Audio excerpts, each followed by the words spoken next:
اعوذ باللہ من الشیطان الرجیم بسم اللہ الرحمن الرحیم وبہ نستعین وہو خیر الناصر ومعین بسم اللہ الرحمن الرحیم اللہم کو فیہ علی اقامت امرک واذقنی فیہ حلاوت ذکرک واوزنی فیہ لأداء شکرک بکرمک واحفظنی فیہ بحفاظتک وسترک یا ابصر الناظرین۔ صاحبان ذی وقار، سامعین محترم، صدہ شکر خداوند متعال کا کہ آج ماہ مبارک رمضان کے چوتھے دن میں ہم وارد ہو چکے ہیں اور آپ کی خدمت میں رمضان المبارک کی چوتھی دعا کے ساتھ حاضر ہیں۔ صاحبان ذی وقار، ہر روز کی طرح پہلے اس دعا کا ثواب آپ کی خدمت میں پیش کرنا چاہتا ہوں۔ بارگاہ رسول اللہ صلی اللہ علیہ وآلہ وسلم سے ایک حدیث منقول ہے کہ جو شخص بھی اس دعا کو پڑھے گا، اللہ تعالیٰ اسے بہشت میں 70,000 تخت نصیب فرمائے گا اور ہر تخت پر ایک حوری موجود ہوگی۔ آئیے دعا کے پہلے فقرے کی طرف بڑھتے ہیں۔ دعا کا پہلا فقرہ کیا تھا؟ اللہم کو فیہ علی اقامت امرک۔ خدایا، آج کے دن میں تجھے تیرے امر کو بجا لانے کے لیے تجھ سے طاقت کو طلب کرتا ہوں۔ خداوند متعال، تجھ سے طاقت کا طلبگار ہوں تاکہ تیرے امر کو بجا لا سکوں۔ صاحبان ذی وقار، اگر ہم غور کریں، اگر اللہ کی طاقت شامل حال نہ ہو تو انسان کوئی عمل بھی انجام نہیں دے سکتا، چاہے وہ عبادات الہیہ میں سے ہوں، چاہے وہ کارہائے روزمرہ میں سے ہوں۔ اگر اللہ کی طرف سے قدرت اور طاقت شامل ہو تو انجام دیے جا سکتے ہیں، ورنہ انجام نہیں دیے جا سکتے۔ صاحبان ذی وقار، آج کے دن ہم خدا سے التجا کرتے ہیں کہ ہمیں اتنی طاقت دے کہ تیرے روزے کو رکھ سکیں، اتنی طاقت دے کہ تیری بندگی کر سکیں، اتنی طاقت دے کہ تیری اطاعت کر سکیں۔ سامعین محترم، اگر خدا کی طرف سے طاقت شامل حال نہ ہو تو انسان کے بس میں کچھ بھی نہیں۔ اور یہاں میں ایک ابہام کا ازالہ بھی کرنا چاہوں گا کہ طاقت عبادت اور طاقت بازو دو متفاوت چیزیں ہیں، دو جدا چیزیں ہیں۔ طاقت عبادت طاقت بازو سے جدا ہے۔ ممکن ہے کوئی جوان ہو لیکن اس میں وہ قوت عبادت نہ ہو جو ایک سن رسیدہ انسان میں ہے۔ کیوں؟ کیونکہ قوت عبادت قوت طاقت سے جدا ہے۔ یہی وجہ ہے کہ مولا علی علیہ السلام دعائے کمیل میں یہ کہتے نظر آتے ہیں، قو علی خدمتک جوارحی۔ خداوند متعال میرے اعضاء و جوارح کو مضبوط کر دے، میرے اعضاء و جوارح کو طاقت بخش دے تاکہ میں تیری خدمت کر سکوں، تاکہ میں تیری اطاعت کر سکوں۔ جب بندہ اس انداز سے پکارے تو پھر خدا کس انداز سے پکارے گا؟ آئیے حدیث قدسی کے جملے ہیں۔ خداوند متعال فرما رہا ہے، من تقرب الی شبرا تقربت الیہ ذراعا۔ اگر کوئی شخص میری طرف ایک وجب بڑھتا ہے، ایک شبر بڑھتا ہے، تو میں اس کی طرف ایک ذراع بڑھتا ہوں۔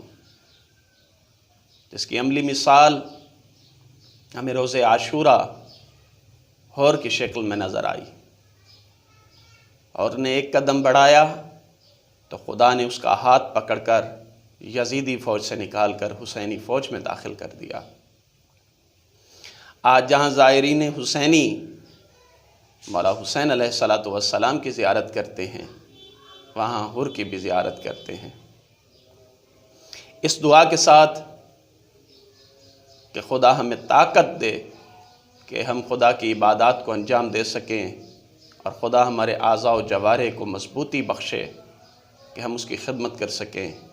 ہم دعا کے اگلے جملے کی طرف پڑھتے ہیں، وَاذِقْنِ فِيهِ حَلَاوَةَ ذِكْرِكَ، خدایا آج کے دن کے صدقے مجھے اپنے ذکر کی شیرینی کو چکھا دے، اپنے ذکر کی مٹھاس کو چکھا دے۔ دیکھیے کسی بھی عبادت کی دو صورت ہوتی ہیں، ایک صورت ہے اور ایک روح ہے۔ صورت اگر ہم نماز کی مثال لیں، نماز کی صورت کیا ہے؟ قیام و قعود و رکوع و سجود و تشہد و سلام۔ لیکن نماز کی ایک اپنی روح بھی ہے۔ نماز کی روح کیا ہے؟ کہ انسان خدا کی طرف ملتفت ہو جائے، انسان خدا کی طرف متوجہ ہو جائے، انسان خدا سے انس پیدا کر لے۔ آج کے دن ہم دعا کر رہے ہیں، خدایا مجھے اپنے ذکر کی شیرینی چکھا دے، مجھے اپنے ذکر کی حلاوت چکھا دے۔ آئیے ذرا اپنی نمازوں کی طرف توجہ کرتے ہیں۔ ہم جب نماز کے لیے کھڑے ہوتے ہیں تو دماغ کہیں اور ہے، دل کہیں اور ہے، اور زبان کہیں اور ہے۔ بس جیسے ہی نماز کی طرف توجہ کرتے ہیں تو نماز ختم ہو چکی ہوتی ہے۔ اگر ایسی حالت ہو تو پھر ذکر میں حلاوت کہاں سے آئے گی؟ تو پھر روح ذکر کہاں؟ کہ برعکس جب ہم دنیاوی مثالیں دیکھتے ہیں تو جس طرح انسان کے بدن کو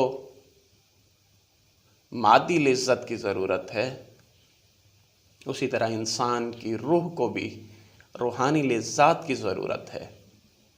اگر بدن کو قورمہ کباب، سموسے پکوڑے اور بوتل پی کر لذت ہوتی ہے، تو روح کو ذکر خدا کر کے، مناجات کر کے، گریہ وزاری کر کے، راز و نیاز کر کے لذت ملتی ہے۔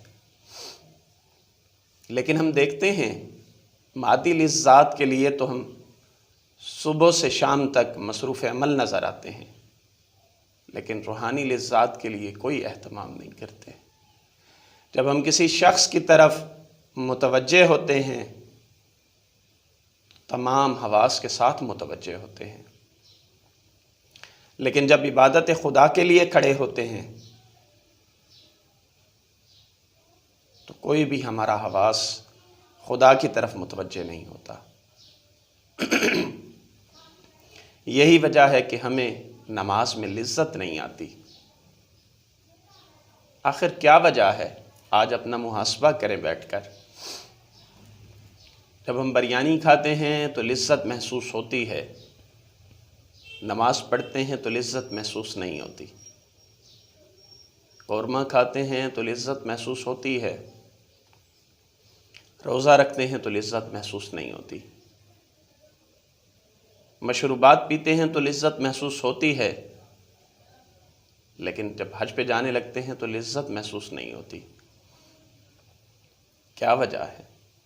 وجہ یہ ہے کہ ہم نے روح کو چھوڑ دیا، صورت کو پکڑ لیا۔ اس کے برعکس کچھ ایسے مسلمان بھی ہیں، کچھ ایسے مومن بھی ہیں جن کو ذکر خدا میں لذت محسوس ہوتی ہے۔ ایسے مومنین کے لیے خداوند متعال سورہ انفال کی آیت نمبر 2 میں فرما رہا ہے، انما المؤمنون الذین اذا ذکر اللہ وجلت قلوبہم۔